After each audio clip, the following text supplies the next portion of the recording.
Bude mít takové 3 části. První část bude prezentace, kterou si pro nás připravila paní Magda Vašářová. Bude takový průřez vlastně historií střední Evropou, takovým tím z jiného hlediska, velmi rychlý. Poté mám připravené nějaké dotazy já, nějaká témata a ta třetí část, nejdůležitější, jak jsme se shodli, je na vás. To znamená, máte jedinečnou příležitost se zeptat našeho vzácného hosta na cokoliv, co chcete. Jsme na akademické půdě, svobodná půda, takže nebojte se zeptat, na co chcete. Poprosím ti, kteří by měli nějaký dotaz, aby se přihlásili, aby mluvil pouze jeden člověk. Prosím, máte slovo, děkuji. Ďakujem veľmi pekne. Ako viete, som Slovenka a som absolventkou filozofickej fakulty, takže svojím spôsobom sa cítim byť doma. Ja som študovala sociológiu, matematiku, logiku, takže som absolventkou matematicko-fyzikálneho gymnázia. Takže som tak trošku inak orientovaná. Nikdy som neštudovala herectvo, aj keď si ma pamätáte ako princeznu. Ale to už je dávno. Dávno, v roku 1990 ma požiadal Václav Havel, ktorý vedel, že som germanistka, že hovorím, vlastne nemčina je jedna z mojich materinských jazykov, aby som teda išla na 2 roky hájiť úplne novú zahraničnú politiku. A bola som tam v Rakúsku ako československá veľvyslankyňa do rozpadu Československa. Potom som založila Slovenskú spoločnosť pre zahraničnú politiku. Je to dneska jeden z najlepších think tankov v Európe. Patrí medzi 10 najlepších, ktoré bolo také vyhodnotenie. A potom som bola 5 rokov veľvyslankyňou Slovenskej republiky. Ja som veľvyslankyňou každý 10 rokov pre iný štát. Som bola vo Varšave a no, vlastne od toho roku 1990 sa zaoberám problémami a peripetiami Strednej Európy a dôsledkami energetickej závislosti v nadväznosti na zahraničnú politiku. A medzi tým som bola 2 roky viceministerkou zahraničných vecí, pripravovala som Slovensko prvýkrát historicky do Bezpečnostnej rady OSN a potom som vstúpila do politiky, bola som 10 rokov v politike, ja som politicky od stredu trošku napravo, také liberálne, konzervatívna, alebo moderne konzervatívna, ako by som to nazvala.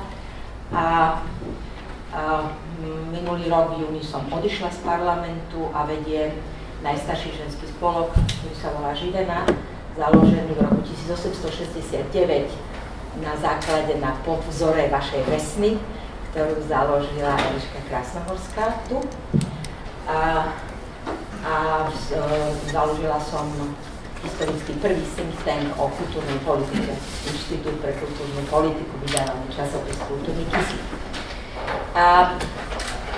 Okrem toho učím študentov tu tiež v Prahe, v Cevre, a pretože som sa presvedčila, že dnešní mladí Česi majú trochu problém, aby rozumeli po slovensky. Vyžaduje si to od vás väčšiu pozornosť, takže ja preskočím do češtiny, pretože to není pro mňa žiadny problém. Mým učitelem češtiny byl Josef Topol, váš veľký básník, který nesměl pracovat, byl kameníkem, právě se opravoval v Karlův most a on otesával kámen a já seděla na druhém kameni a četla jsem mu Vančuru a on mě opravoval. Takže snad moje čeština bude stačit. A já bych velice rychle prošla vlastně tím, co máme společného v té střední Evropě. Dneska, když mluvíme o střední Evropě, už to nemusím hájit, protože byly časy, když se říkalo, že už střední Evropa to je jenom nějaký konstrukt intelektuálů v 80. letech, kteří hledali způsob, jakým způsobem se vymanit vlastně z toho východního světa. Ale myslím, že dnes, když vidíme, že středoevropské státy reagují jinak, i když jsme součástí i bezpečnostních struktur, i hospodářských struktur stejných, přece jenom reagujeme jinak.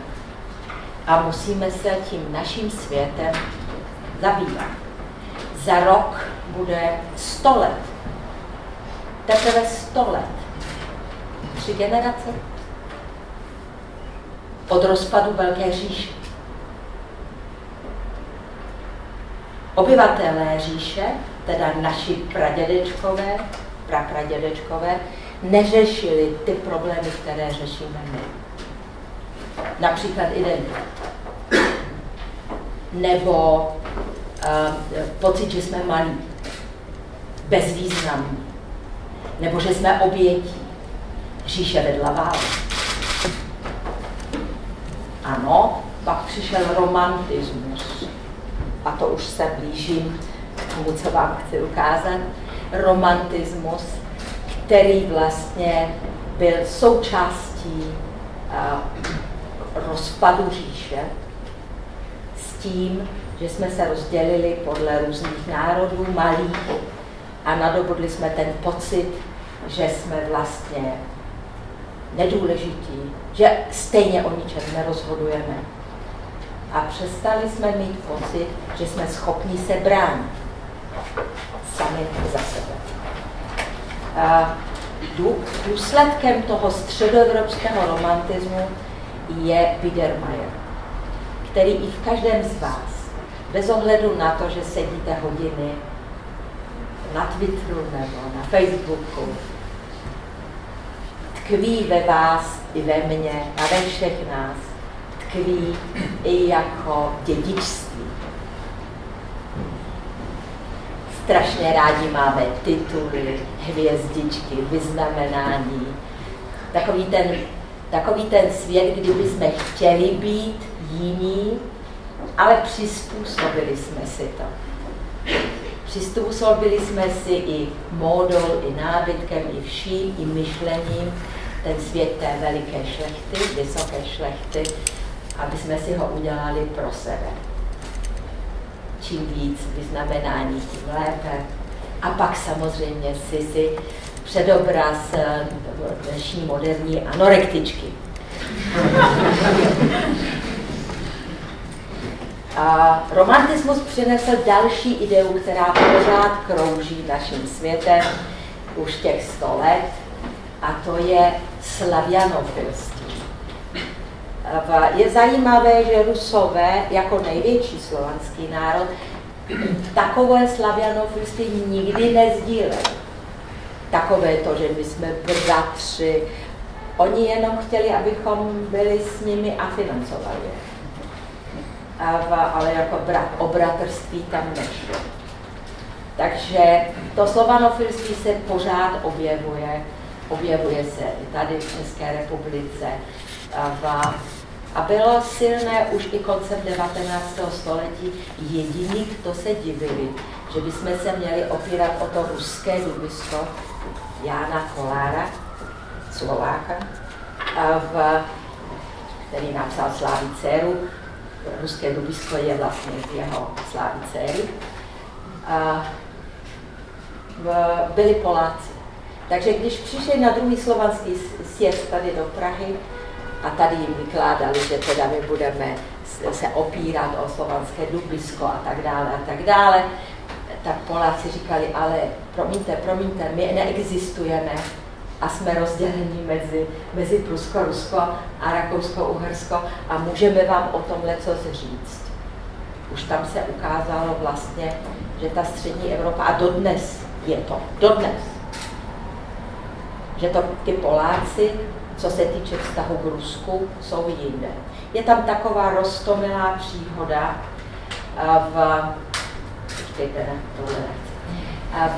je tam taková roztomilá příhoda, že byli dva lidé velmi viditelní a důležitý pro Česko i Slovensko, a to byl Karel Havlíček Borovský Provaz, tenhle kritický mozek, a Ludovík Štúr pro Slovensko.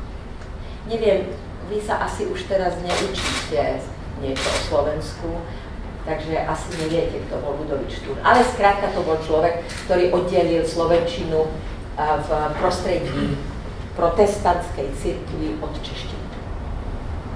Už len to by vám malo stačit. Takže Karel Havlíček si řekl, že když teda budeme mít tu slovanskou ideu, takže on do toho Ruska pojede se podívat. A já to vždycky říkám, i když to asi není pravda, že cestou se zastavil u Ludovíta Štura a řekl, pojď se mnou, a on řekl, ne, já půjdu radši na lov. Je to pro ty, kteří znají naše dějiny, ví, že Ludovít Štur pak zemřel na to, že se postřelil při polování do nohy. A na to pak zemřel. Ale napsal poslední knížku předtím, než odešel, která se jmenuje Slovanstvo a svět budoucnosti. Napsal ji německy. V slovenské historii nenatrefíte na něco, co není paradox. Ja? A takový roztomilý paradox. A představte si, že Slováci tu knížku do roku 1995 nikdy nepřeložili. I když je to náš největší hrdina. Věděli proč. Protože Štúr po porážce vlastně své ideje v roce 1848-49, to znamená to, co mu říkají Poláci Wiosna ludu, to znamená liberální maďarskou revoluci, propadl melancholii a pesimismu a napsal, že Slováci by neměli existovat, že to nemá smysl a že bychom se měli stát Rusy. Tohle je u nás na Slovensku odkaz. Karel Havlíček Borovský se otřesen vrátil z Ruska, takže vy máte trochu jiný pohled toho jednoho z největších kritických mozků, jaké kdy žili na tomhle území. Já doufám, že někdy si mezi kočičkami na Facebooku nebo na YouTube se jednou podíváte na to, aspoň trochu, co napsal. Já jsem teď asi rok jsem tomu listovala trochu a vůbec to není nemoderní. Takže máte ještě pořád trošku víc času, pokud budete mít rodiny a děti, podívejte se na tenhle velký kritický mozek. Jedna z nejhorších věcí, která se nám stala po rozdělení říše a rozpadu na malé státy, je, že jsme zjistili, že být obětí je velmi, velmi příjemné a hlavně nezodpovědné. Určitě si vzpomenete ve vašich rodinách na někoho, kdo se tváří, že je oběť. Jsou to lidé, kteří říkají, já mám špatné známky, tyhle ty jsou na vině a tyhle ty a profesoři a tatínek a maminka a sousedé a pes nebo něco takového. Co uděláte s takovým člověkem, který se tváří, že je obětí a nikdy nepřizná, že je za něco odpovědný a že něco udělal? Nikdy od něho nebudete nic očekávat. A to je nepříjemná stránka toho, že se cítíme oběti. Minulý září jsem se zúčastnila jako každý rok takové velké, tomu se říká východní Davos, je to polské Krynici, velmi blízko severovýchodní hranice Slovenska. Tam se schází vlastně celý středoevropský a východní svět, to znamená od Moldavska přes Gruzii, Rusové, prostě všechno, teď i Finové, Švédové a tak dále. A utrpěli jsme v odevzdávání medaile Člověka roku Viktorovi Orbánovi. Víte, kdo je Viktor Orbán? Dobře, to se těším.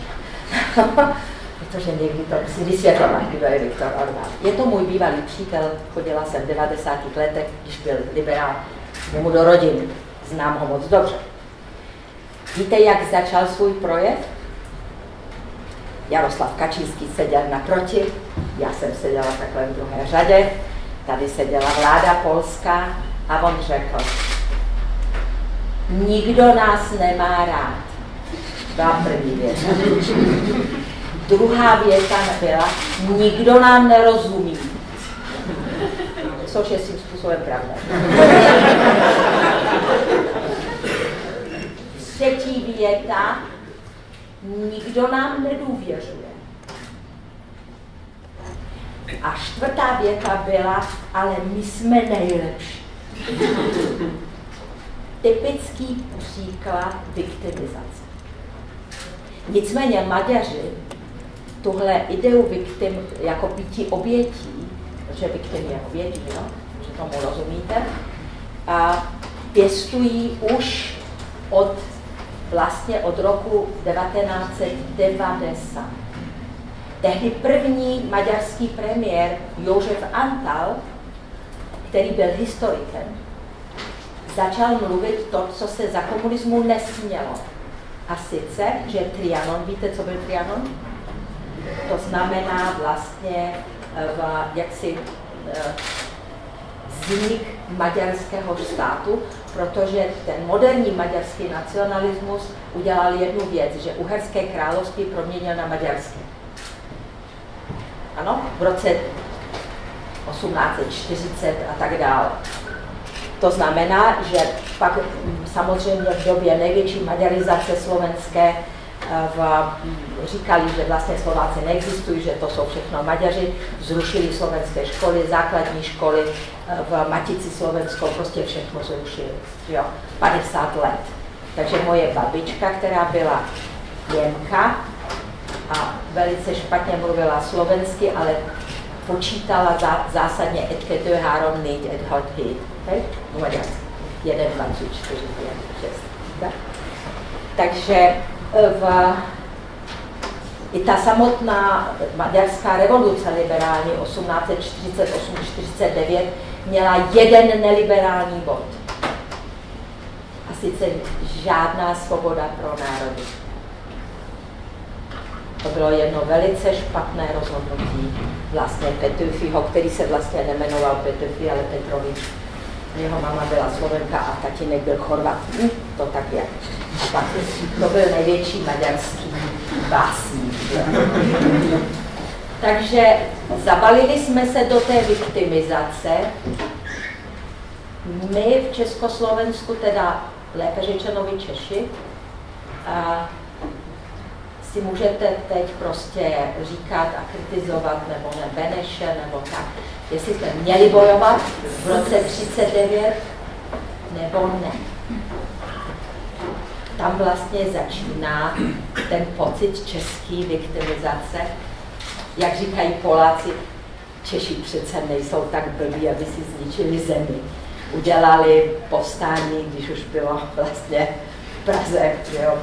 května, to my jsme si nechali rozbombardovat celou Varšavu.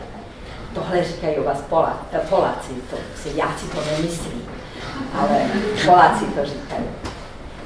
A tahle ta viktimizace, která je v Polsku velice nebezpečná, protože, a dneska ji vidíte na politice, historické politice, která se vrátila do Polska u Jaroslava Kačínského, že Poláci mají dva odvěké nepřátele, jeden je něco Němci a druzí jsou Rusy. To je jediné štěstí Slováků, protože když se začal Orbán s Kačínským přáteli ponad naše hlavy, což je vždycky velmi nebezpečné pro Slováky, vzpomeňme rok 1938 a tajnou dohodu o rozdělení Slovenska mezi Maďarsko a Polsko. Jmenovalo se to o společných hranicích. Jo. Takže jediné, na čem se neshodnou, je politika vůči Rusku. To je jediné naše štěstí. Tam se nedomluví. Takže ta viktimizace z nás dělá národy, které říkají, my s tím nic nemáme. My jsme se toho neúčastnili, my jsme nebyli koloniální, ne, že my jsme neměli kolonie, to si vyřešte, my se do toho nebudeme plést a stejně my jsme malí, my jsme nedůležití, my prostě dejte nám pokoj, my jsme vaší obětí. A tohle je pořád něco, v čem si libujeme a co nás sráží. Takže naši nepřátelé jsou jasní, jeden, druhý, třetí. A tohle všechno je jenom proto, že pořád tkvíme nebo se vracíme k tomu romantismu, i když svět už přešel i přes postmodernismus. A my se vracíme, otevíráme ty staré truhly, vlastně tady to máte, tady je máte, tady je štůr, byl velký krasavec, ale nebyl na ženu.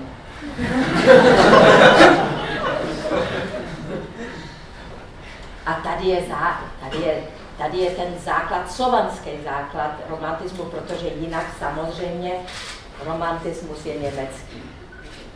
Schiller, Goethe a Adam Mickiewicz, který napsal, no, ono se neví, jestli je to Polák, protože Litovci říkají, že se jmenoval Adam Mickiewicz, což je litovské jméno, a on napsal velkou báseň Oj Litvo, ojčizno moje. Takže tam je to takové. Ale Poláci říkají, že je to Polák, protože pak psal polsky.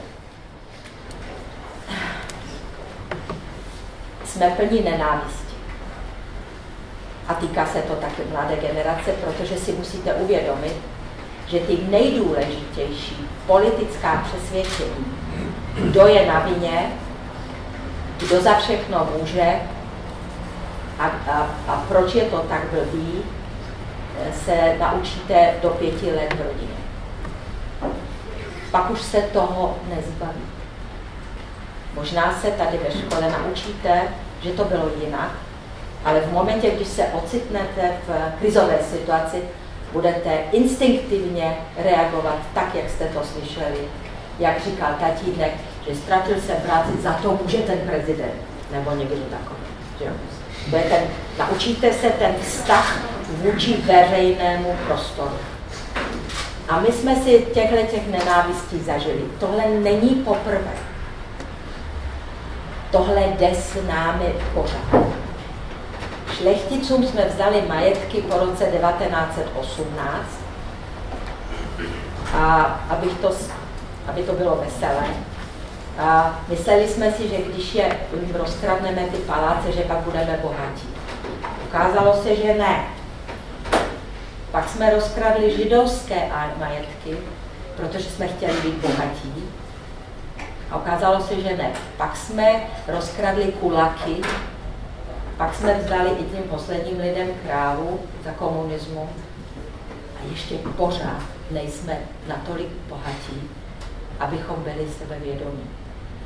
Pak jsme začali nenávidět inteligenci. Zjednodušeně je možná říci ve střední Evropě, že Češi a Slováci jediní. Neudělali to Chorvati, neudělali to Maďaři ani Poláci. My jsme se prohlásili za plebejské národy. Šlechta je německá, na Slovensku maďarská. A my jsme potomci, no na Slovensku Bezenku, že jo, s těmi holými pupkami tady. A vy jste teda z těch vesnic a vlastně nemáte s těmi městy tady, s tou Prahou, Brnem nebo něco nic společného. Tahle ta národní narace, že jsme vlastně potomkové plebejců, má dalekosáhlé důsledky na schopnost, aby jsme se modernizovali. Protože, promiňte, modernizace je záležitost měst. Etika je záležitost, moderní etika je záležitost měst. Pokud naši politici, vaši politici říkají, ale já jdu za lidem na vesnice a tak dále, to je ta plebejskost. Tohle není v Polsku, tohle není v Maďarsku. To jsme jenom my dva. Samozřejmě vůči církvi,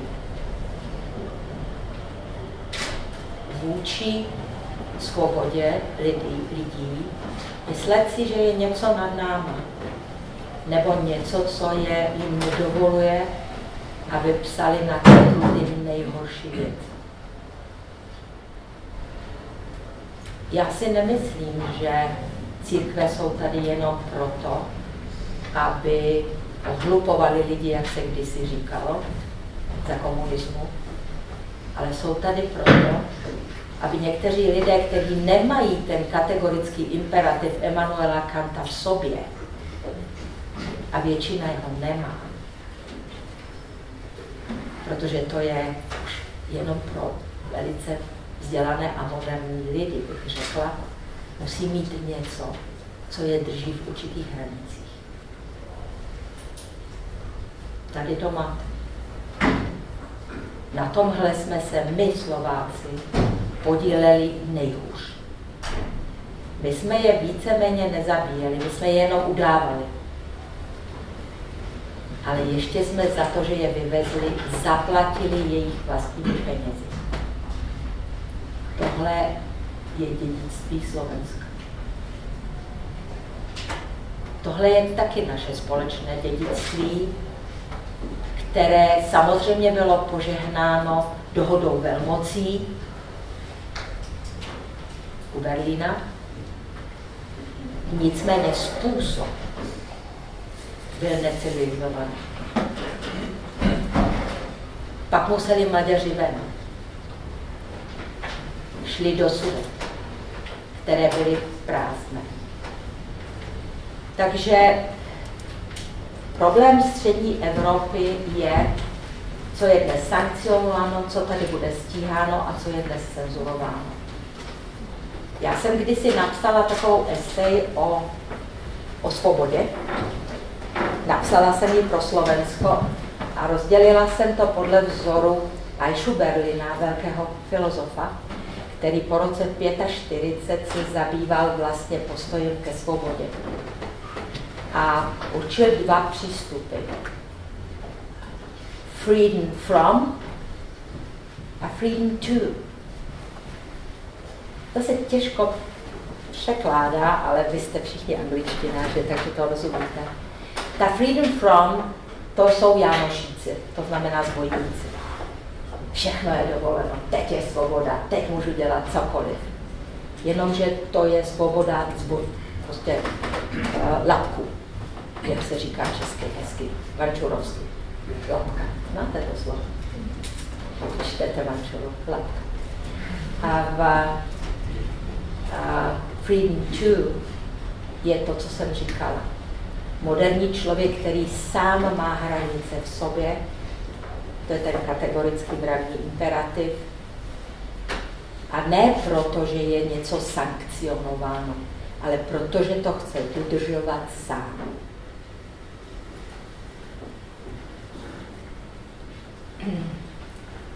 Problém je, co s tou nenávistí a strachem, které vznikla. A vznikla v celém světě. Já jsem sociolog a ona někde bude kanalizovat.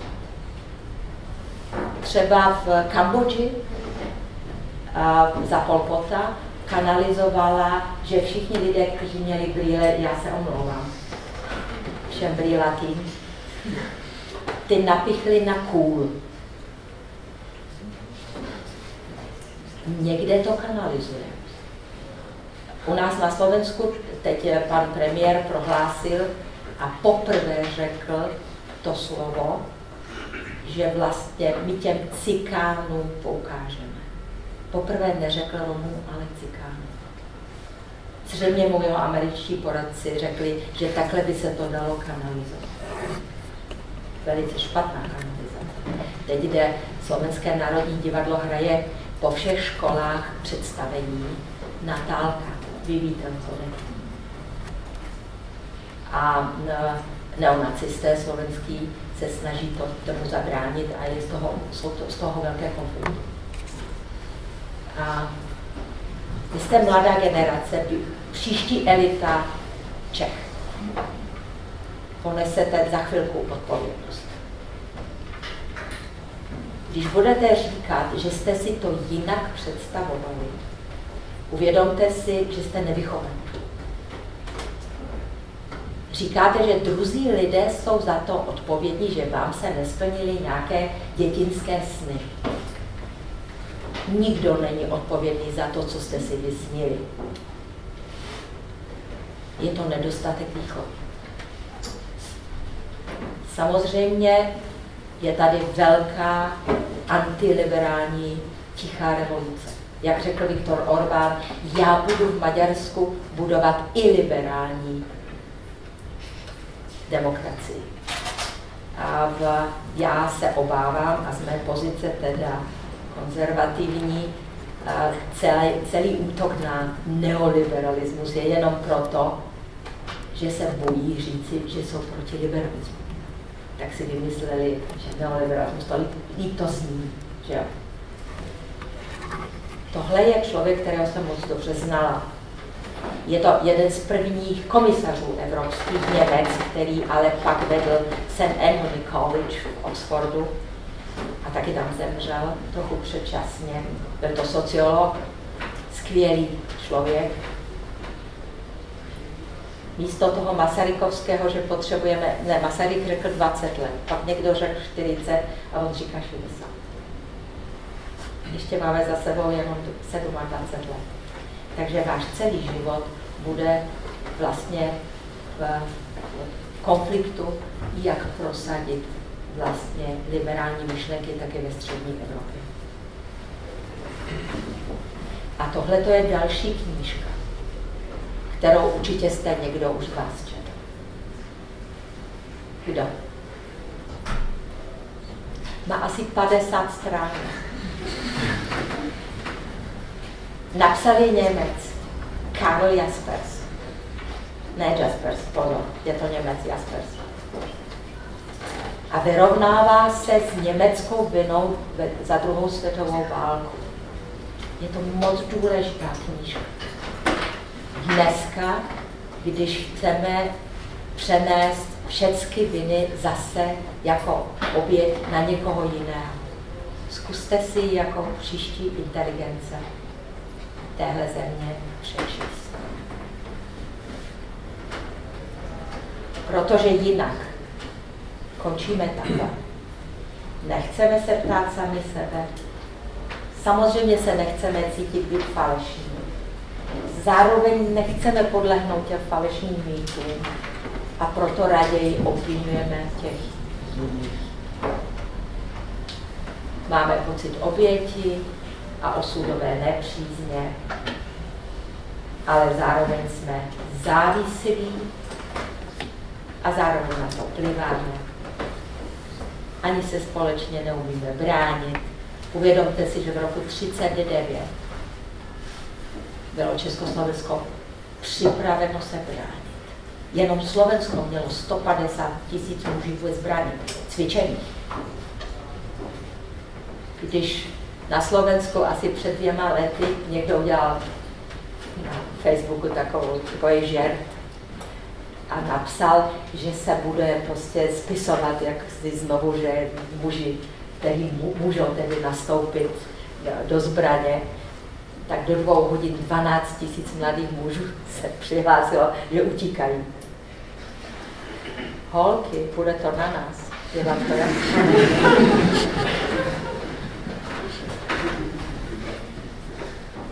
Je něco pozitivního, co nás spojuje ve střední Evropě?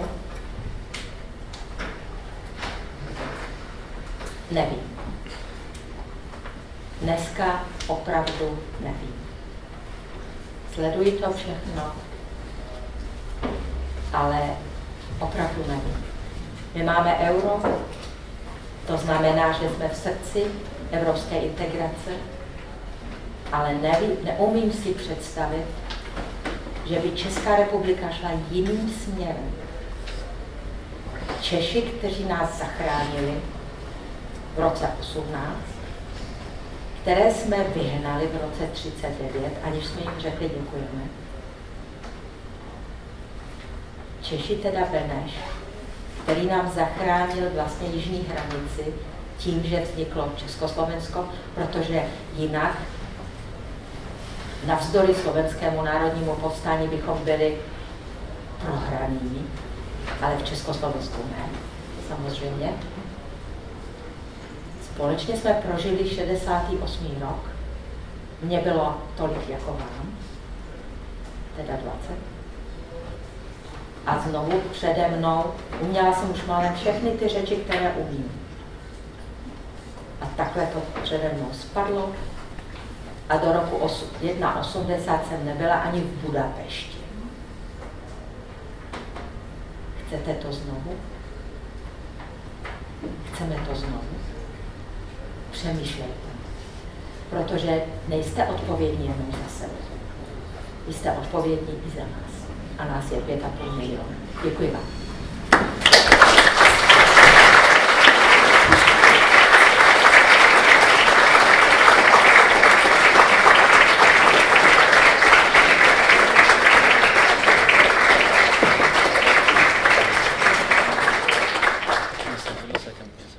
Dobře, ne. Já se teda musím přiznat, že i mě, takového pesimistu a cynika, mě tady to docela ovlivnilo. Mám takové negativní emoce, že naše budoucnost vlastně je taková ztracená a že vlastně to je sice na nás, ale zároveň tím, čím jsme si prošli a ty vzorce chování, které se po těch 100 letech od rozpadu naší říše se objevují stále v té střední Evropě, takže se jich třeba ani nezbavíme.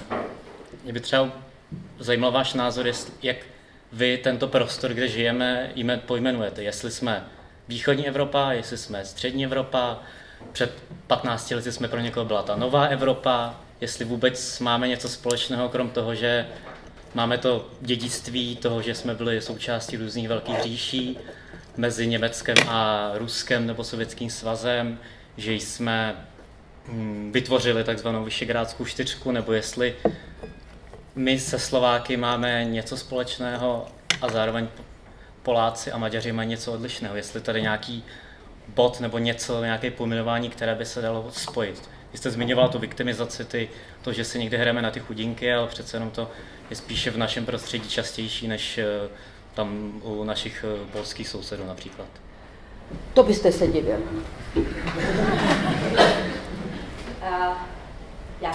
Já si stopnu, abyste mě všichni viděli. Je mi líto, že moje přednáška ve vás vzbudila pocity marnosti. Nechtěla jsem to.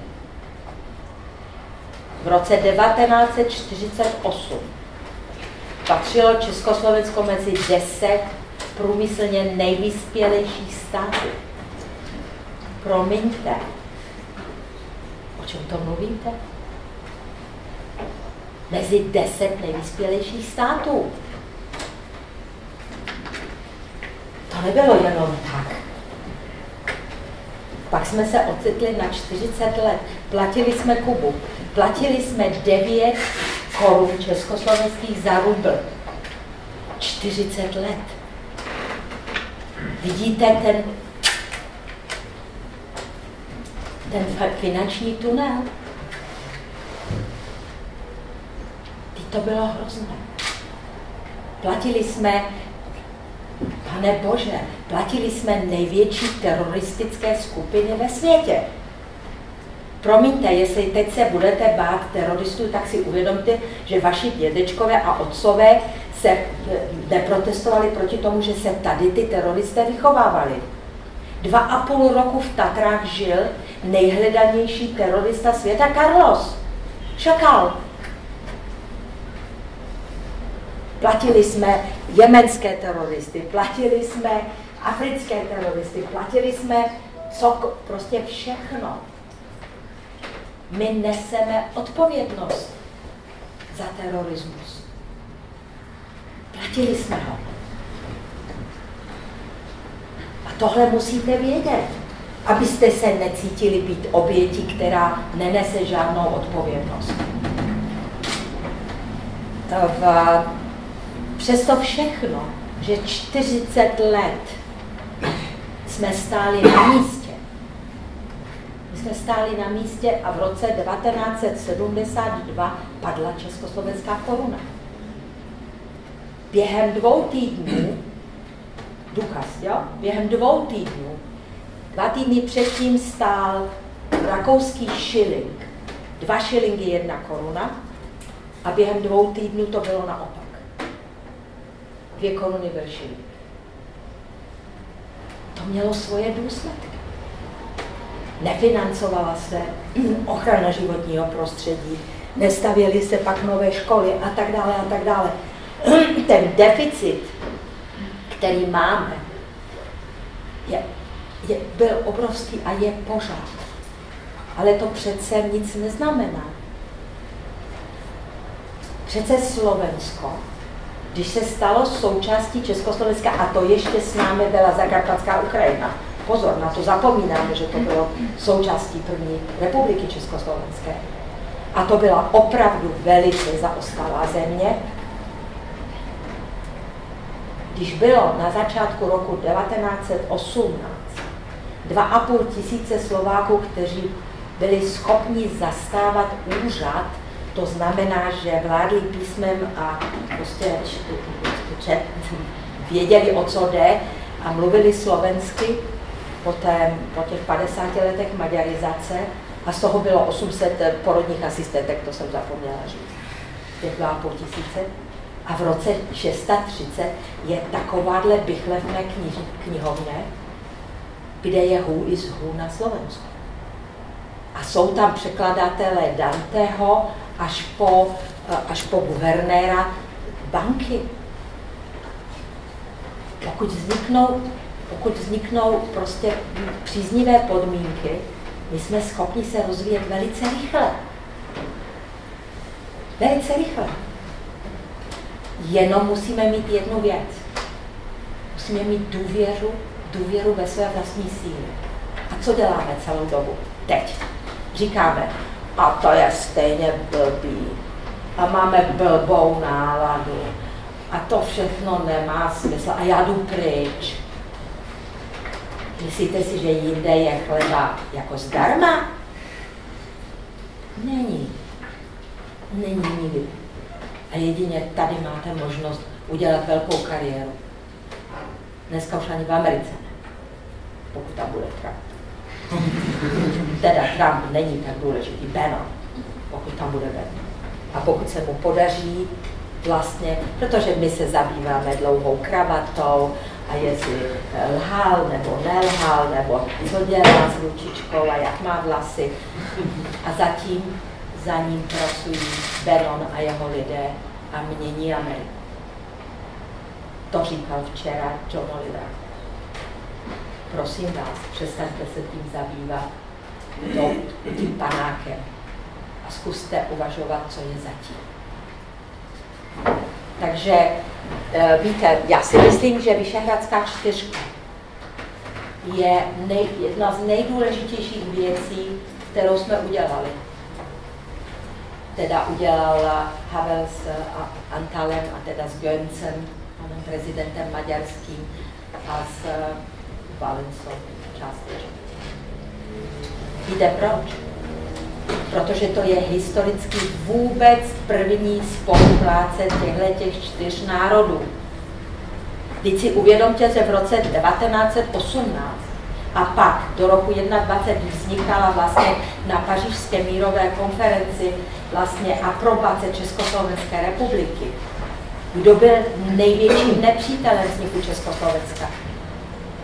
Maďaři a Poláci.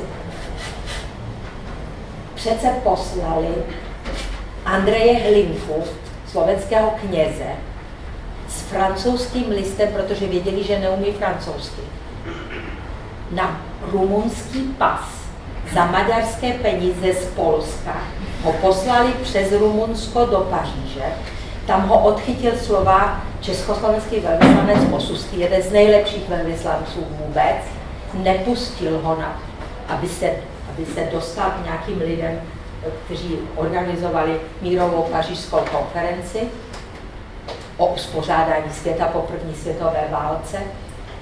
Ale Maďaři do dneška ten dopis, ten originál, tohle byla jenom kopie, mají ve svých dosílech. A co bylo v tom listu?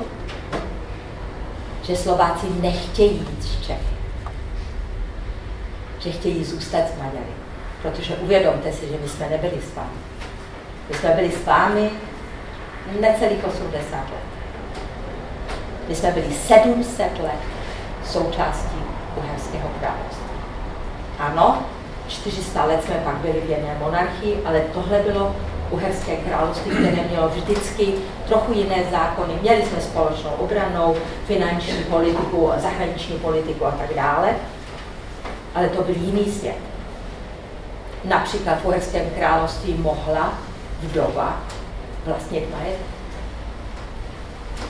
Čemuž se dostali Britky nebo Angličanky až v roce 630. Takže přestaňte o nás přemýšlet jako o světě, který je zaostalý. Nikdy jsme zaostalým světem nebyli. Dejte si to z hlav pryč. Ne, my jsme byli ti, kteří žili a byli na topě.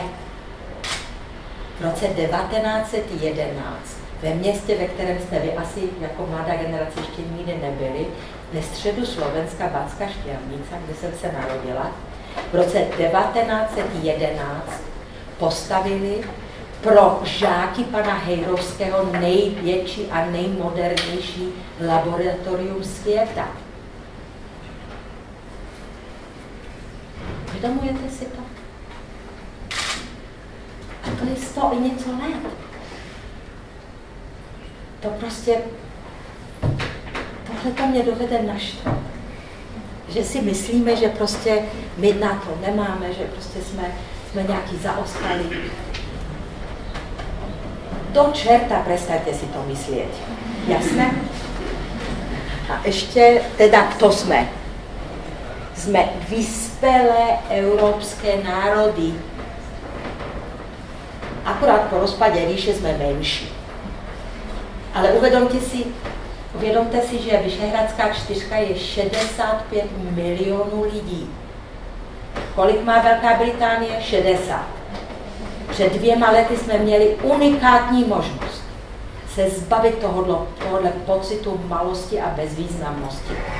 Kdybychom byli bývali ve stavu vystoupit jako Vyšehradská čtyřka, 65 milionů lidí a říci, my jsme šťastní, že jsme v Evropě, my jsme šťastní za těch 27 let, my jsme šli zrychleně těmi nejhoršími reformami a tady jsme.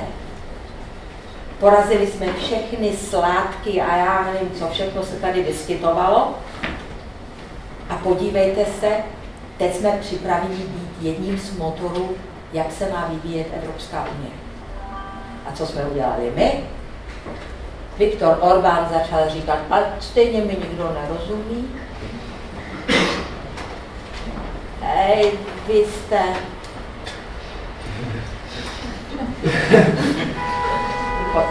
Poslouchávají z hradu, že jo? I když vašeho pana prezidenta znám 27 let. Nikdy jsem nebyla socialistka a vždycky jsem se s ním ale strašně ráda hádala. Teda, pokud nevypil flašku peperovky. Pak už to bylo horší. Ale byl to inteligentní člověk, který toho hodně načetl a já jsem taky toho hodně načetla, takže jsme se hádali vždycky. Nikdy nezapomenu, když jsme společně otvírali už oddělenou expozici v Osvědčimu, teda v Auschwitzu. A stáli jsme tam na tom slunci asi 3 hodiny a byli jsme už úplně hotoví. A pak řekl váš dnešní prezident, říká Magdo, jdem na pivo. Tak jsme vyšli z té Arbeit macht frei a šli jsme do nejbližší hospody, potřebovali jsme to spláchnout. Pokud budete v Osvědčimu, podívejte se na tu slovenskou výstavu, teda expozici. Je otřásající. A protože tam byly skupiny z Izraele, kteří byli připraveni protestovat velice a atakovali mě. Tak potom, jak se to otevřelo, už nikdo jak se neměl vůči tomu nic. Je to expozice, kterou připravilo Muzeum Slovenského národního povstání v Banské Bystrici a končí. Je to takový tunel, kde pořád slyšíte ten vlak. A končí to tou stěnou, kde asi 250-300 dětských fotografií. Dětí, které tam zemřely. Takže je to taková, tak jsme to potřebovali, jsme to spláchnout. A hádali jsme se. Hádali jsme se samozřejmě. A jeden bod, co jsme se hádali, jestli má Babiš dostat Unipetrol nebo ne. A já jsem vyhrála pak za 2 roky, když Babiš vrátil Unipetrol, tak jsem vyhrála 5letou flašku whisky. Já jsem teda dala 5, jakože když prohraju, takže dám 5 litrů becherovky. No, ale přišel vtedy pan premiér, Zeman přišel do Varšavy a vždycky po těch oficialitách je pak večer takový dýchánek s přáteli a tak dále. Takže mě tam pozvali, protože jsme věděli, že my se známe velmi dobře. A jak jsem přišla a říkám, poslyšte premiére, kde je těch 5 litrů whisky? On říká, jakých 5 litrů má kdo? Já jsem říkala, 5 litrů? Přece Špidla nás rozsek. Dovedete si představit, že jeho pobočník, pana premiéra tehdejšího, scháněl v noci v 10:30 5 litrů whisky. Ale dostala jsem je, pak jsme je ve slovenském velvyslanectví všichni vypili. Takže nicméně musím vám říct, že po mých návštěvách teď v Budapešti mám pocit, že nějakou změnu v Maďarsku nemůžeme vůbec očekávat. Oni se uvařili jak ta příslovečná žába. A abyste se zase zasmáli, protože já jsem známá tím, že řeknu taky něco velmi důležitého, ale vždycky to tak, jako abyste se zasmáli, protože pak si to lépe zapamatujete. Zajímavé je, byla jsem třeba koncem prosince, teda v půlce prosince jsem byla na konferenci, kterou otvíral Primas. Víte, co je to Primas? Jo? Nejvyšší církevní představitel Maďarska, a velký Evropan. Všichni historici nad 60, lépe řečeno nad 70, velký Evropané. A všichni pod 50 maďarští nacionalisté. To se projevuje tím, že nosí košile, které tady jsou trošku bílé, tady jsou trošku nazberkané takové. Nosí takové sametové kacabajky, se tomu říká, z pestičky se stříbrnými knoflíky a americké džíny.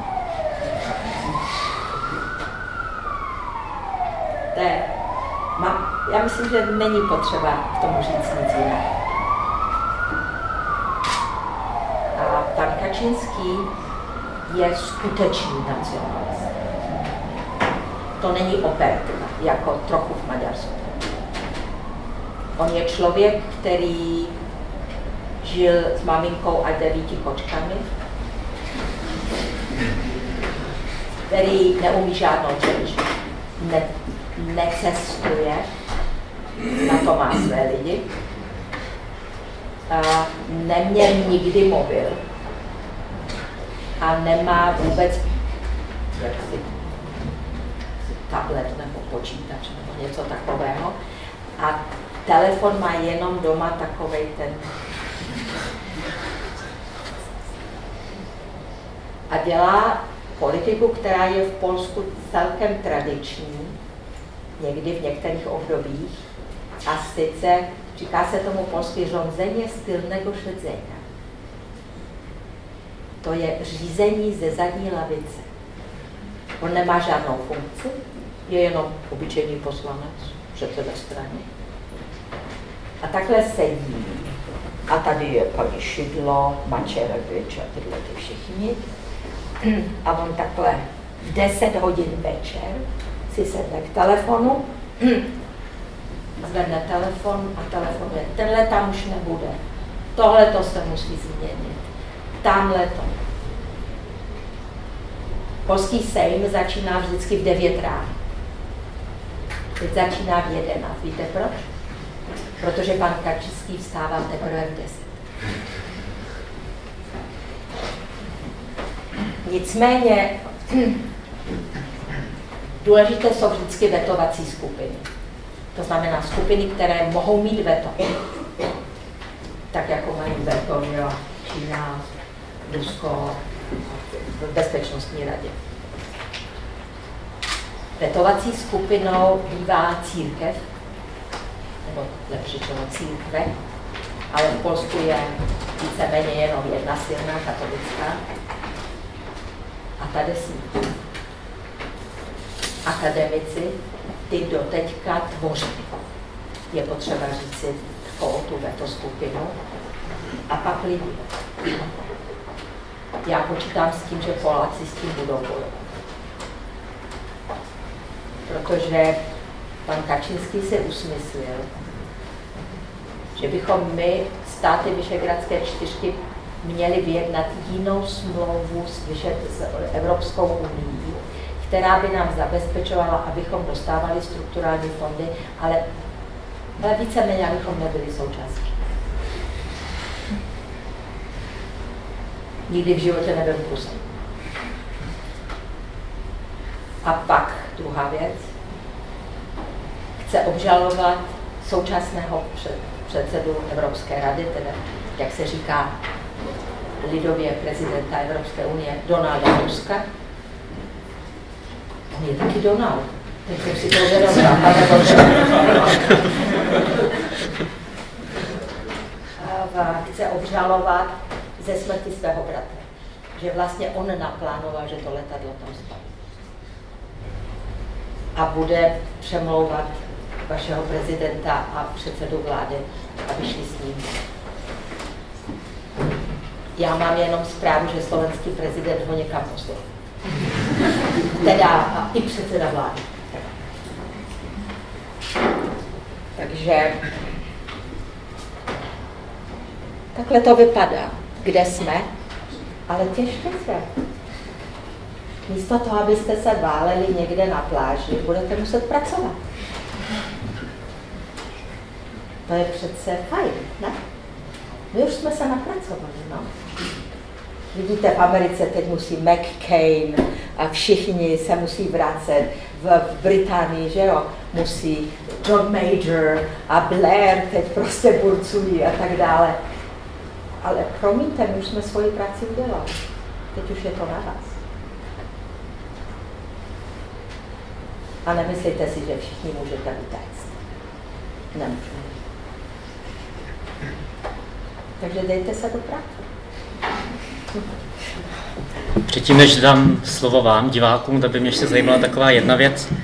Vy jste teda trošičku tu paralelu s tím pivem vaší historkou s naším současným prezidentem, že vlastně nějakou tou půl litrem našeho lahodného moku se hodně těch věcí dokáže vyřešit, ale pořád tam máme na někoho nadávat. Vy jste ve svém rozhovoru pro Českou televizi, myslím, to už je asi rok a půl, kdy jste hovořila o takzvané migrační krizi, vy jste už naznačovala, že to téma migrace bude vyčerpané. A to jste i zopakovala v rozhovoru pro DVTV, že ta migrace už vlastně není to hlavní téma.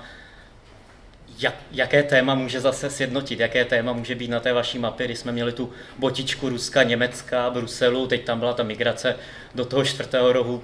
Jaká další bota by nás zase mohla takzvaně sjednotit a mít zase nějaké téma pro komunální, krajské, prezidentské, parlamentní volby?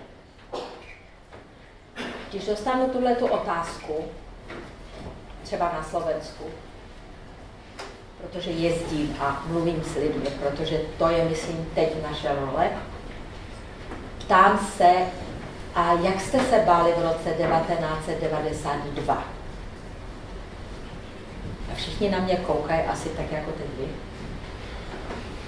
Protože vy jste nebyli ještě v plánu, dejme tomu, že? Ale já už jsem tady byla. V roce 1992 utíkali lidé z Bosny a Kosova. V Maďarsku bylo 200 000 lidí. Na Slovensku 50 000. Tady jich taky bylo, že jo? Malém nějakých 150 000 nebo kolik. Většinou muslimové. Já se ptám, jak jste se báli? A oni říkají, my jsme se nebáli, protože jsme to nevěděli, že se máme bát. Už víte, proč se bojíte? Protože vám řekli, že se máte bát. Já už jsem vám řekla, že my jsme financovali 30 let největší teroristy světa. Já se nepamatuju, že by byli lidi vyšli do ulic, nebo protestovali, nebo plakali, že probuďte toho Karlose tam z těch Tater pryč, protože přece on je ten největší zabiják všech dob. Víte proč? Protože to nikdo nevěděl. Teď si uvědomte, jak jsme manipulovatelní. Koncem roku jsem odevzdávala medaily Člověka v tísni, se kterým dlouho spolupracuji. A dostal ji pan Světlík z Plzně. Takovej 84letý človíček, malý, stařičkej, o hůlce. A já jsem, když jsem ho uváděla, jsem řekla, že podle nejnovějších výzkumů sociologických a sociálně psychologických 90% lidí, všech na světě, se dřív nebo později dá ovlivnit manipulace. Jediné 10% lidí je takzvaný hrdinové.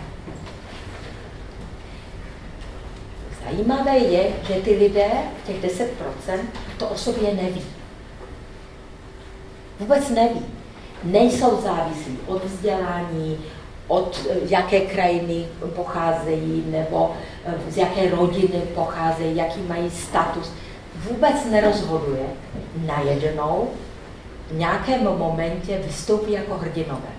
Já jsem jednu takovou hrdinku hrála v jednom českém filmu, který se jmenoval A pozdravují Vlaštovky. Šlo o Marušku Kodeříkovou. Ona byla trochu zprofanovaná komunistickým režimem, ale byla to taková řadová, která převáděla lidi z Česka, protože tady byla, že jo, obsazená země, na Slovensku, které bylo relativně do toho roku 1944, protože my jsme neměli německá vojska na svém území, takže převáděla lidi na Moravě přes hranice, aby se zachránili a tak dále. Když ji čapil, Marušku, bylo jí 21. A najednou z téhle vesnické holky, která toho moc neudělala, najednou se stala hrdinka. Nechali ji 3 dny a 3 noci stát u zdi tady, v pečkárně. A ona, pak ji převezli do Breslau, tehdejšího dneska Vroclavy, do vězení. A měla tu smůlu, že bylo po Stalingradu a po Stalingradu už všichni dostávali rozsudek smrti. Tam byla ta gilotina, v Breslau, a odsoudili. A ona psala na papírky, kdysi byl takový překládaný toaletní papír, tak na ty papírky psala tužkou takové svoje poznámky a její přítelkyně, která byla pravou rukou Svrchovského v odboji, ta pracovala v prádelně, ona nedostala trest smrti, protože to bylo před Stalingradem, to vynášela ven. A tahle ta holka vzala na sebe a řekla, že ona je tou nejdůležitější a zachránila asi 300 lidí od smrti. Sedlí hlavu, když jí bylo 21, ale najednou prostě tahle ta obyčejná holka se stala hrdinkou. A tenhle ten pan Světlý, který seděl za Němců, seděl za komunistů, prostě typická prostě kariéra. A já jsem se ho ptala, jak je možné, že teda, jestli to cítil v sobě, že bude tím hrdinou. A on stál s tou hůlkou a říká, jak mi všichni tleskají. Víte, že to je báječné být slavný? To bylo první, co řekl. A pak řekl, já jsem nepovažuji za hrdinu, jenom jsem byl skaut, když jsem byl malej. A my jsme přísahali věrnost československé demokracii. A já jsem se té přísahy držel. Hrdina. Takže prosím vás, uvědomte si, že 90% z vás, z nás, dřív nebo později podlehne konspiračním teoriím, různým zjednodušeným vysvětlení světa, všechno. Ale jsou mezi vámi, když je vás tady 100, tak 10, které si musíte najít a tak si jich držte. Protože to jsou lidi, kteří nepodlehnou. Jsou to nemoc příjemní lidé, většinou. Mě se vždycky ptají, jak jsme vydrželi s Havlem. Havel byl šíleně tvrdohlavý. Já jsem s ním měla spousty konfliktů jako jeho velvyslankyně. A to jsem ho znala od svých 16 let. Nicméně hrdinové musí takhle být. Pak je to v těch mírových časech s nimi těžké. Protože když si vzal něco do hlavy, tak jak si museli jste mít velice dobré argumenty, aby od toho odstoupil. A stejně, jako když jsme se loučili, tak řekl, a co kdybych přece jenom? A já jsem šla do kolen. Takže tohle je asi takové to, jestli dovolíte, teda takové poselství, pane Bože, takové hrozné slovo, poselství moje, jak si jsme z mého věku a zkušeností. Já vám za toto poselství pro nás děkuji, přece jenom to bylo název naší debaty. Já bych vyzval těch tajných 10 hrdinů, aby se některý z nich přihlásil se svým dotazem. Nemusíte se vůbec držet témat, o kterých jsme se bavili, může to být aktuální či nadčasové téma. Prosím vás, nemám ráda pivo a seděla jsem na komíně, ale jinak to všechno. Já se přiznám, na to jsem se chtěl zeptat, ale odolal jsem. Tamhle vzadu vidím jednu ruku, poprosím na hlas a zřetelně a stručně. Ano.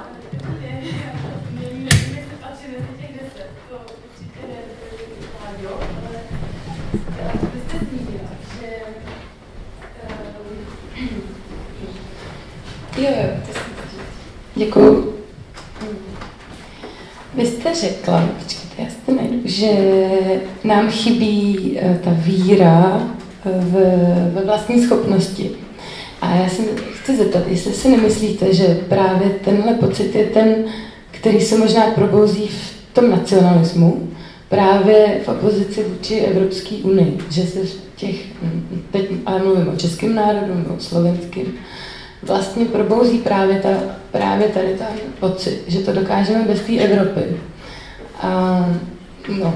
Ono si to teď Briti vyzkoušej. Nejdřív musí vyjednat novou smlouvu s Iry. Držím jim palce. Protože jsem svědkem, teda pamatuji si, kolik to trvalo, než to uzavřeli, 15 let, kolik tisíc životů to stálo. pak ještě musí něco udělat se Skoty, budou je muset víc platit než dneska. Tak si to vyzkoušej. Ať si to vyzkoušej. Já jsem Evropan. Teda v tomhle smyslu. A když se třeba snažíte přesvědčit někoho jinak naladěného, nebo s ním diskutujete, tak jaký používáte argument pro to, co nás drží na západě a co... No, mě zajímá. Různě. Různě podle toho, jakého člověka mám před sebou. Jestli je holokrkej, holohlavej, což se mi taky stane, že jo? Nebo je to nějaký student nebo studentka nějaké univerzity, nebo je to nějaká paní někde, já nevím, v Moravské Nové Vsi, v Kroji, která se mě ptala asi před rokem, pane Bože, oni sem přijdou a budou nás znásilňovat. Měla jsem, musím se přiznat, i když si osobně myslím, že jsem dobře vychovaná, měla jsem v duši ten úsměv. Jo. Nicméně jsem si ho odpustila. I když jsem měla v tom zadním mozku jsem měla takovou tu velice nekorektní větu, že možná byste byli rádi, ale ne.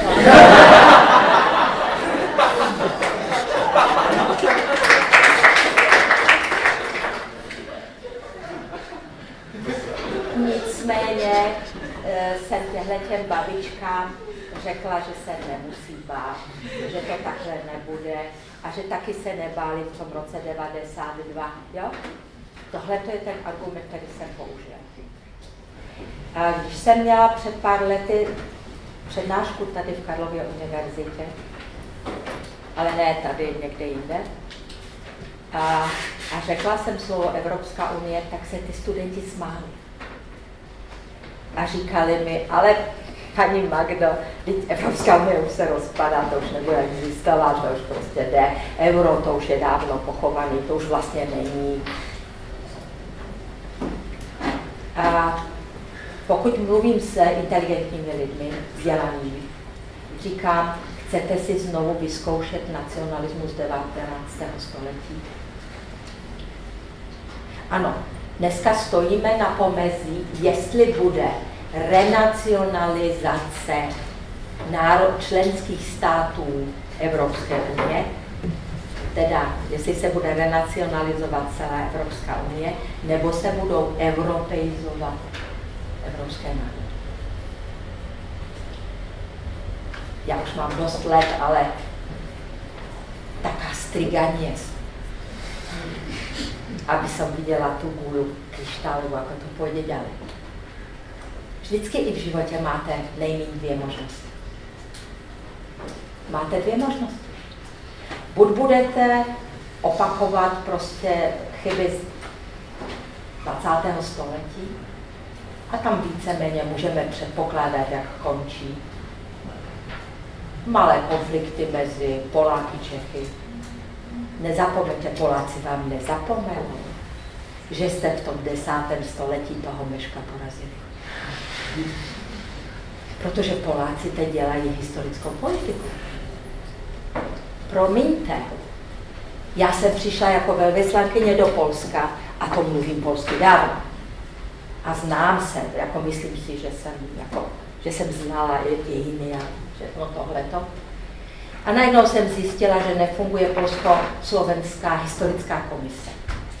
To je takový mechanismus, že se vlastně setkávají historici obou zemí a snaží se najít a obrusit takové ty mýty a předsudky, které mezi těmi krajinami existují.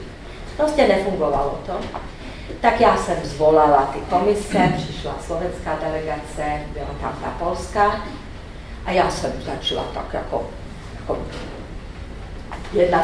to byl jeden z prvních dnů, co jsem byla v Polsku, tak jsem říkala, jako musíme spolupracovat a jak může být nějaká společná učebnice o Spiši, který Poláci považují za svoje a tak dále, protože v Podolinci je ten velký obraz svatého Stanislava a no prostě.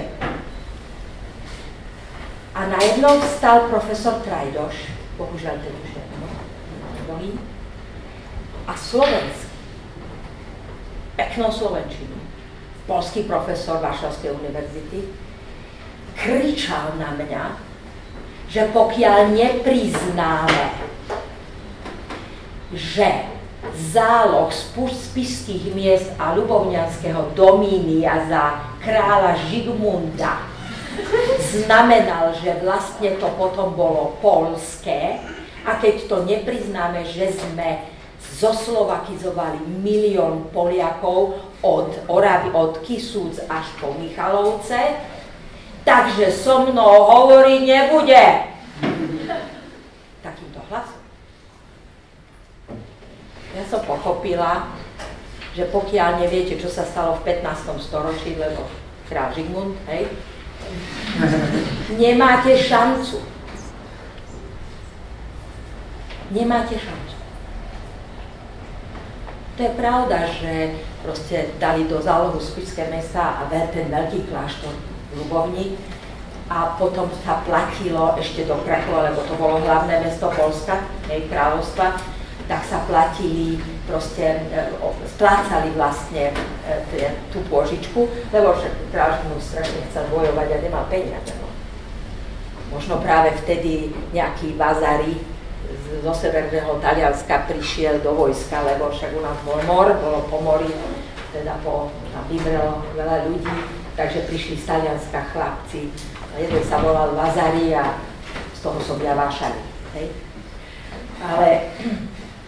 Ale uvedomte si, že jednoducho toto je v nás. Toto je v nás. Všetky tie chyby a tak ďalej. Potom, keď Mária Terezia alebo kto proste prišiel k tomu, že Ježiš Mária, ale však to už platíme 300 rokov, snad už sme to aj splatili a zastavila to. Ale to neznamená, že nechodia polskí sprievodcovia po Spiši a ukazujú na oltár Jana Pavla v Levoči, ktorý teraz bude 500 rokov, čo vznikol, jeden z najkrajších gotických oltárov sveta a hovoria, že to je Polsko. Chcete toto znovu? Chcete, aby teď tá snaha vytvořit jiné hrdiny v Polsku, takzvané žolnieře vytlenty, to znamená vojáci proklatí vojáci, kteří dostávali v roce 48 až 53, když je pochytali. To byli ty lidé, kteří řekli, že nekončí válka, měli zbraně a bojovali. Většina z nich říkala, že bojuje proti komunistům a na jihu Polska vyháněli a zabíjeli Slováky. To je náš velký problém. Protože to jsou noví svatí. Tyhle ty masový vrazy.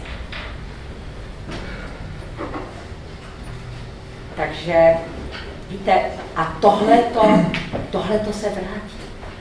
Chcete v tom žít? Chcete mít zase hranice? Já vám to můžu soukromně popsat, co to znamenalo, když jsem bylo 20 a takhle mi spadla ta opona napuštěná elektřinou znovu. Chcete to? Pokud to budete chtít, budete to mít. A budete tady sedět a někdo bude rozhodovat, jestli můžete jít do Litomyšle nebo ne.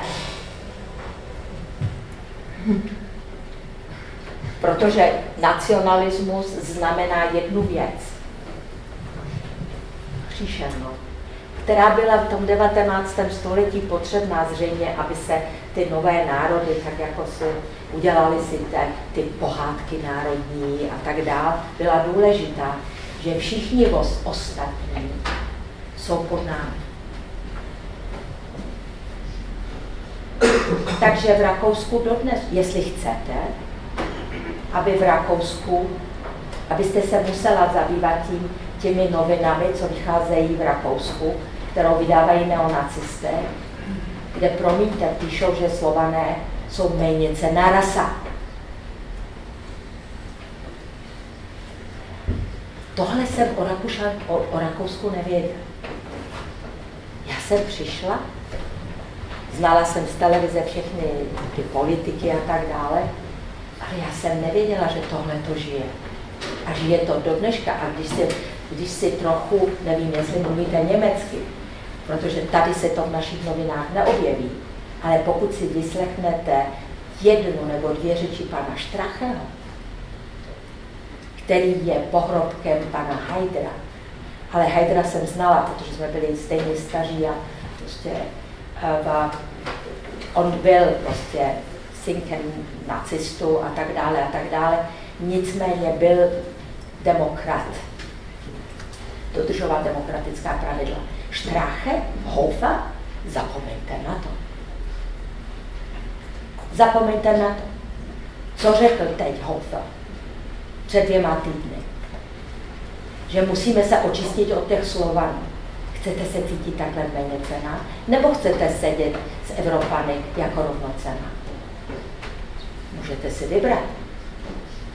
Možná, nevím, jestli jste pravá blondýna nebo ne, ale možná by vás pak ty neonacisti vybrali, že vy můžete. Ale ty, co mají tmavé vlasy, promiňte. Ta selekce tady okamžitě nastupuje. Takže... No jistě, že nevím, jestli mám reagovat, nebo se objeví někdo s dalším dotazem, ale to jsou všechno argumenty, které jdou do historie, míří tím pádem si myslím na vzdělaný občany. No proto jsem řekla, že když mluvím se vzdělanými lidmi, tak používáte reagovat. Si právě osobně myslím, že pro to vysvětlování, proč se trvávat v Evropské unii, je potřeba nějakých argumentů, které míří do budoucnosti, nebo zkrátka, Protože to rozcestí, o kterém jste mluvila, si nejsem jistá, jestli na něm ještě pořád jsme, jakoby, jestli nejsme už o krok jako za rozcestím, co se týče... Ne, nejsme. Tak to je dobře, tak to jste mě uklidnila. Pořád na rozcestí, tak to je dobře. Ne. Promiňte, já jsem byla dítě, když de Gaulle vytáhl Francii z NATO. Kdy to bylo, pane profesor, vy to víte? Kdy to bylo? 58? Tak nějak. Protože de Gaulle byl francouzský nacionalista, že jo? A vytáhl Francii z NATO. Vždyť Francie vstoupila znovu do NATO až po roce 90. Kdo to ví? Kdo to ví? Vy to víte. Takže kdy to vystoupila? Jenom z těch struktur vojenských, myslím, že to bylo až v 67. Ano, 67. No ale prostě řekl, že Francie bude sama. Tohle byla jeho. A taky chtěl, aby vystoupila z Evropského hospodářského společenství, samozřejmě. Pak nevím, buď prohrál, nebo prostě nějaký premiér byl proti tomu, a než se oni dohodli. Jinak píše o tom, jsou o tom prostě knížky, které si můžete přečíst. Takže já nevím. Samozřejmě nepředstavuji si, že v tak bouřlivých dějinách, jako jsou dějiny země, něco tak unikátního, jako je Evropská unie, vydrží navždycky. To nevím. Ale aby jsme my, kteří jsme tam se dostali před 12 lety, je rozkládali a přitom ale brali strukturální fondy, které nám zaručují, že máme hospodářský růst, to je nemorální. Je to nemorální. Kdybychom řekli, víte co, my nechceme vaše peníze, vrátíme vám je. Ty miliardy, které my nevyděláme. My ty nevyděláme.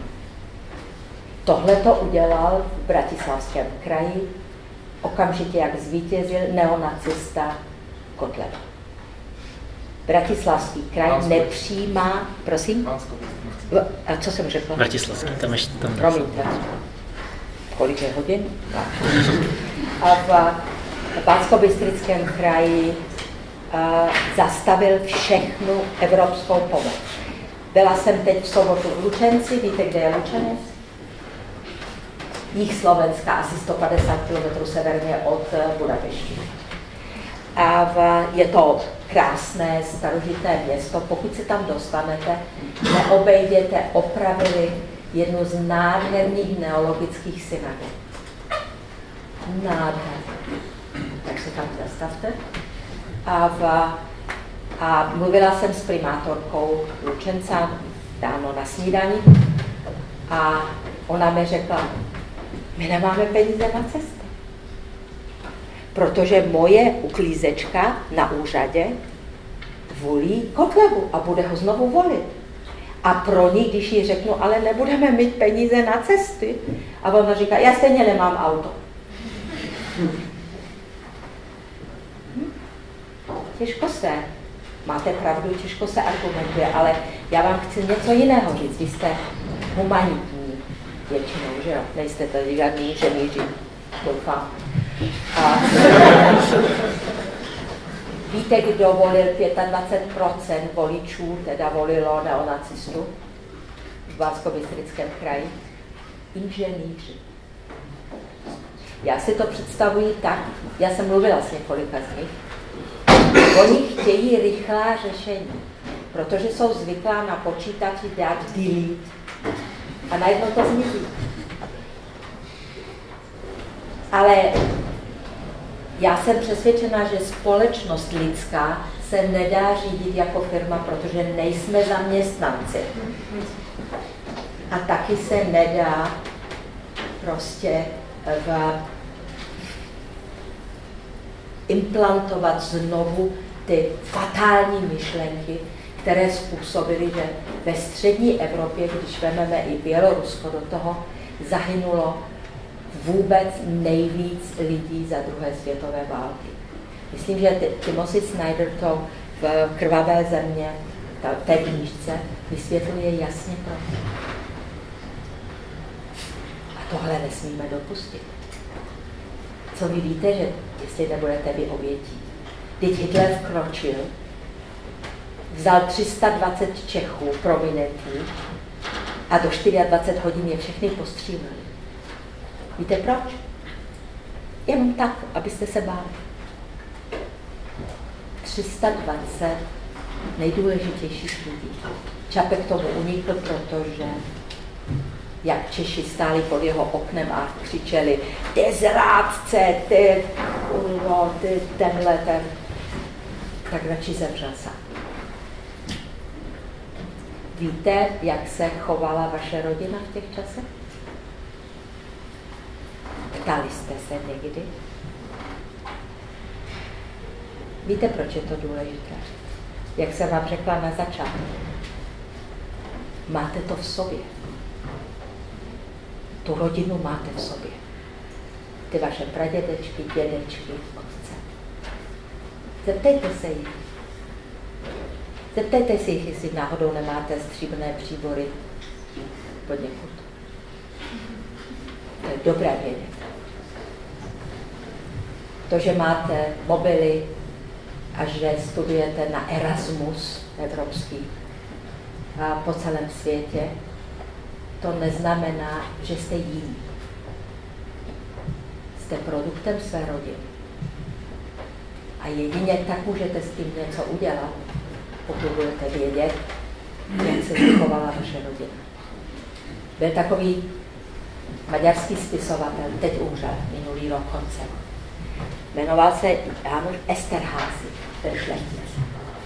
Napsal krásné knížky. Znala jsem ho, byl mým přítelem. Napsal krásnou knížku obdivnou o svém otci, který byl antikomunista.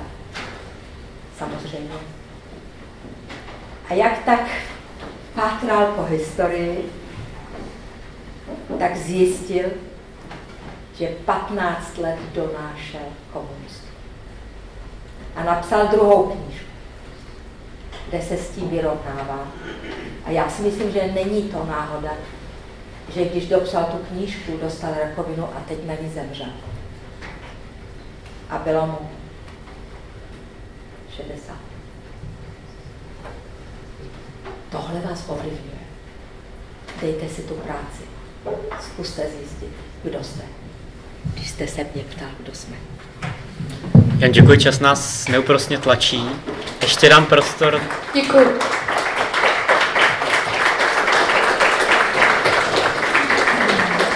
Ještě dám prostor pro jeden krátký dotaz, poprosím. Tady vidím zvednutou ruku. Něco poprosím. veselější.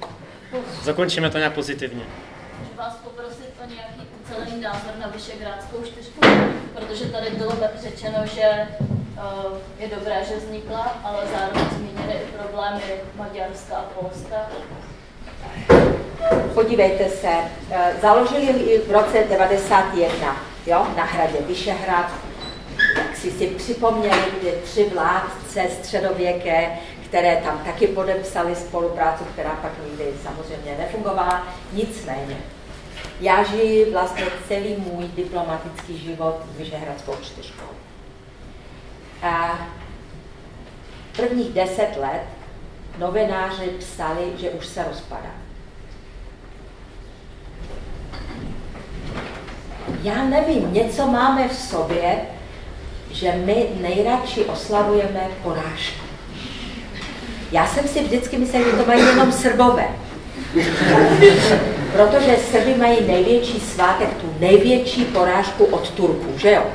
To je jejich největší svátek. A tak my taky pořád říkám, o to už se rozpadlo. O to už nemá smysl. Ta Vyšehradská čtyřka smysl má.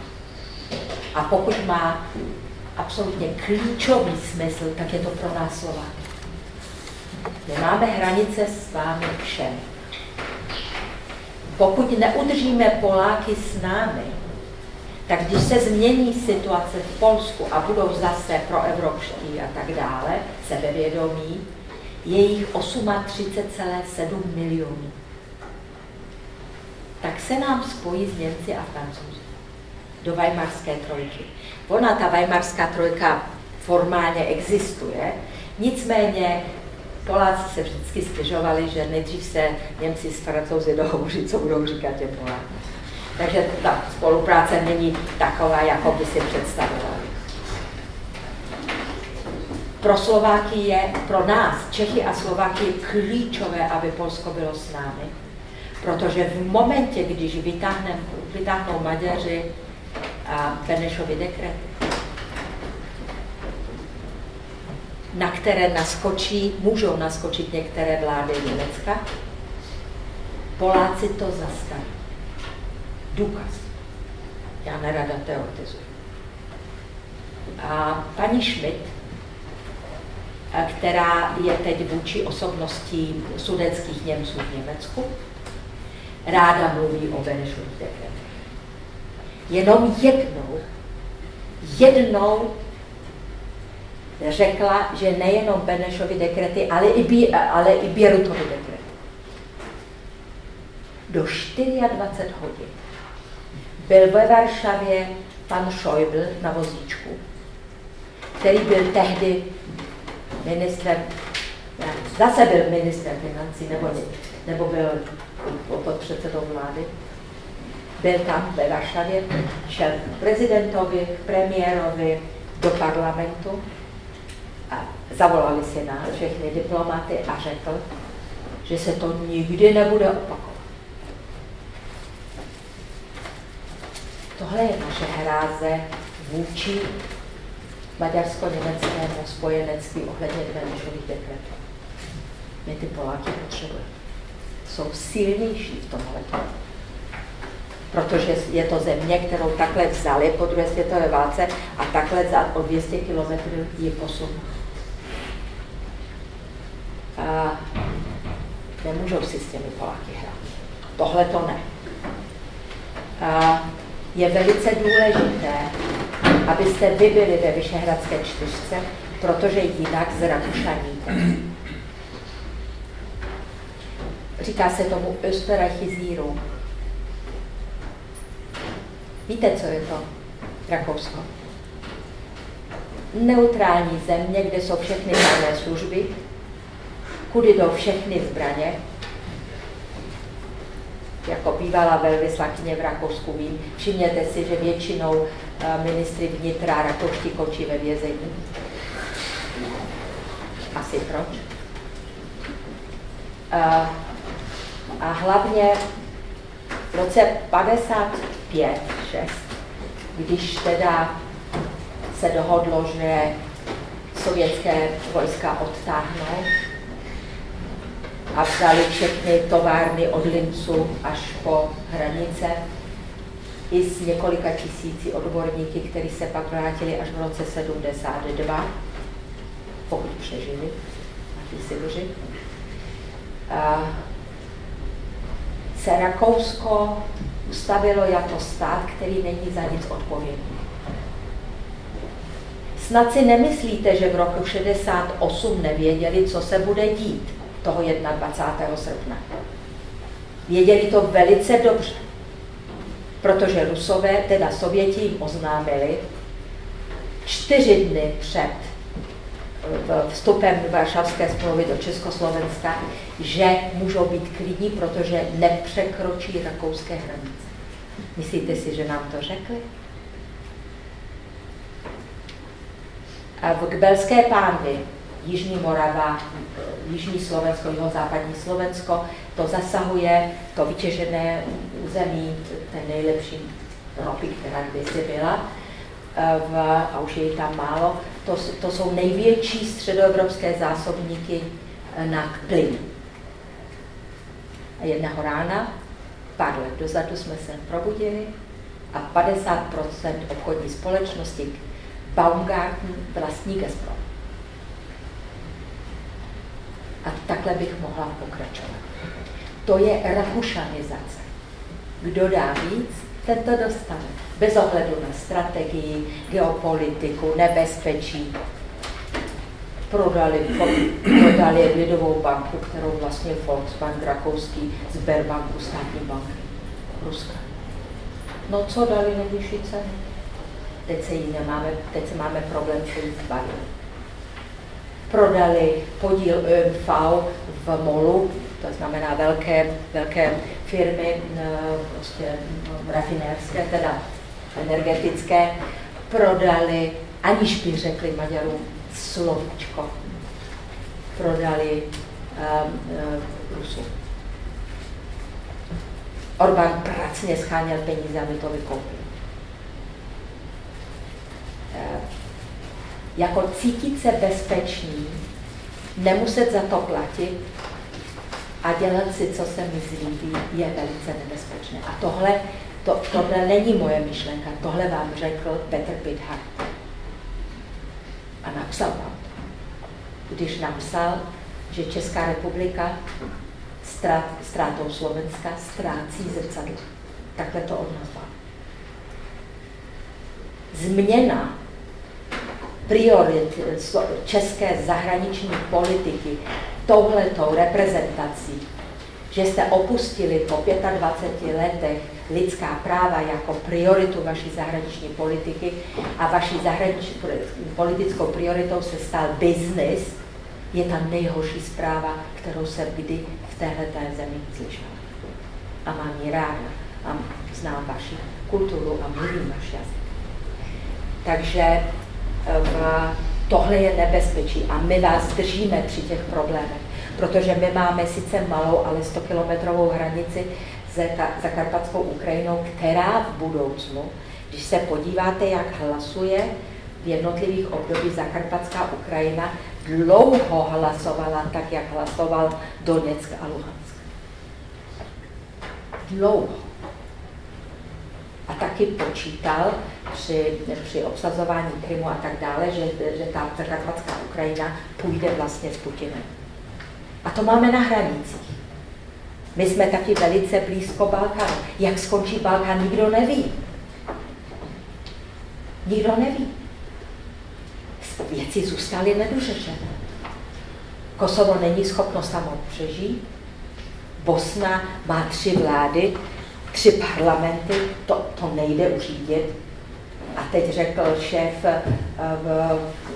Srbské republiky, teda části, že se prostě spojí se Srbskem. To je výbušný kotel. Když jsem v roce začátkem roku 1991, když Němci, sjednocení Němci si pravděpodobně zkoušeli svoji sílu a dali 24-hodinové ultimátum, že uznají nezávislost Slovinska a Chorvatska.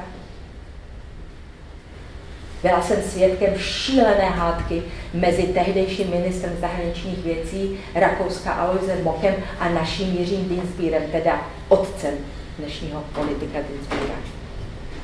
Já jsem takhle stála, takhle si je držela, protože oni šli do sebe. A Dienstbier na něho křičel, když neuděláme mezinárodní konferenci o rozpadu Jugoslávie se 2 tématy, to znamená práva menšin a učení hranic, tak tam bude zase balkánská válka, pro Bůh. Vždyť balkánské války byly zničující. A Mok na něj křičel, Alois Mok na něj křičel, ale my jsme se dohodli s Kohlem a podporuje nás Svatá stolice, vznikne hráze katolických zemí až po Polsko a Litvu proti liberalismu západnímu. Takovýhle argumenty tam padaly. A mezinárodní konference se neuskutečnila, protože Němci dali 24-hodinové ultimátum. Nikde se to nedočtete. Protože všichni jsou, ještě do dneška jsou zděšení a neví, jak o tom psát. Ale já jsem byla svědkem. Já jsem stála mezi nimi. Takže Visegrádská čtyřka je potřebná a musíme ji udržet. Samozřejmě má jednu chybu. Nemá sekretariát.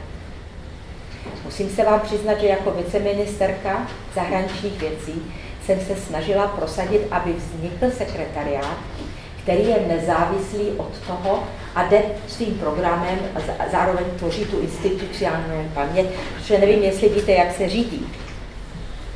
Prostě nějaký diplomat je pověřen, aby připravoval nějaké papíry na nějaké setkání, já nevím, ministrů zahraničních věcí, prezidentů, premiérů, že jo? A ostatní ministry taky mají nějaké lidi, co to připravují, ale není prostě sekretariát, který dostane 4leté období, kteří ho udržují. Takže kdykoliv se objeví nějaký premiér, například Orbán. Když jsem byla v Polsku, to znamená mezi rokem 2000-2005, Orbán dokonce 2 roky vůbec nechodil na setkání premiérů Visegrádské čtyřky a posílal nějaké své adlátusy tam. Protože říká, to nepotřebujeme. Teď říká, Visegrádská čtyřka, naše priorita. Pak přišel pan Zeman jako předseda vlády a řekl, my tady nebudeme chodit, pokud nevezmeme Slovinsko. To byla jeho utkvělá myšlenka. Pořád to bylo jako na vodě a přece ta Visegrádská čtyřka se na těch nejdůležitějších věcech shodla. My Slováci vám nemůžeme zapomenout, že jste nás vytáhli, že jsme mohli 2004 vstoupit s vámi do Evropské unie. Bez vaší pomoci a polské to bychom nikdy neudělali. Teď vy Češi jste nám dávali své pozice vyjednávací o jednotlivých kapitolách. Některé jsme ani nepřekládali. Například rybolov, že jo.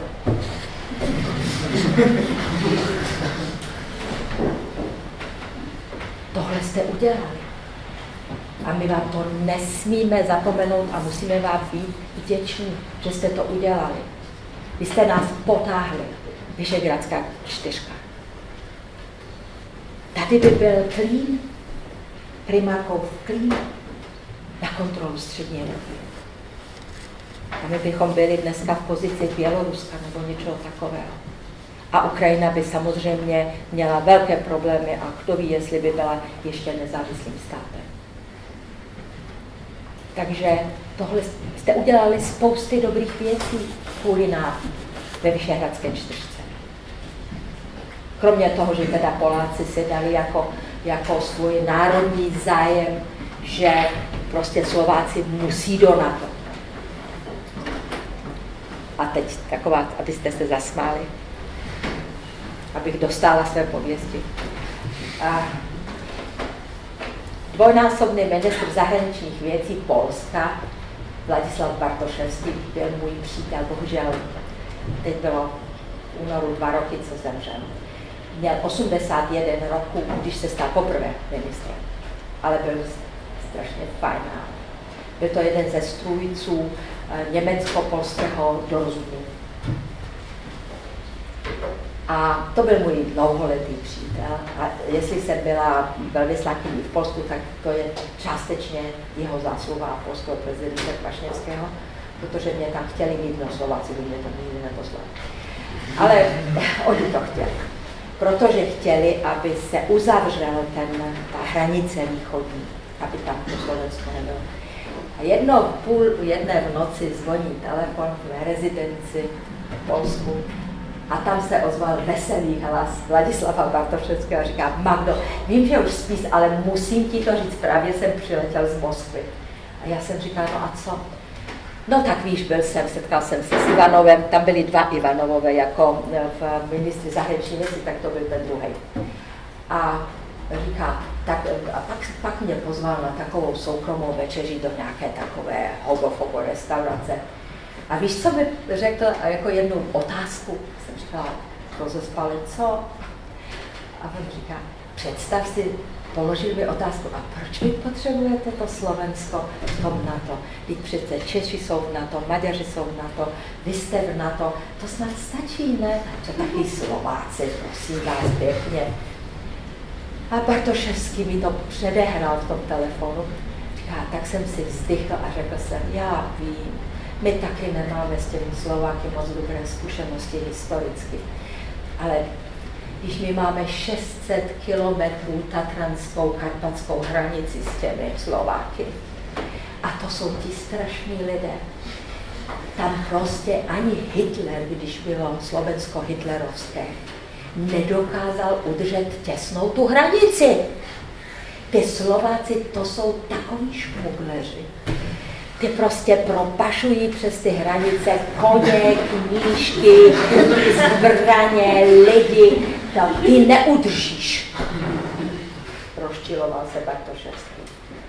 Ivanov ho poslouchal a zeptal se, ani Hitler to nedokáže. Děkuji vám, že jste byli tak milí. Děkuji, že jste mi věnovali čas.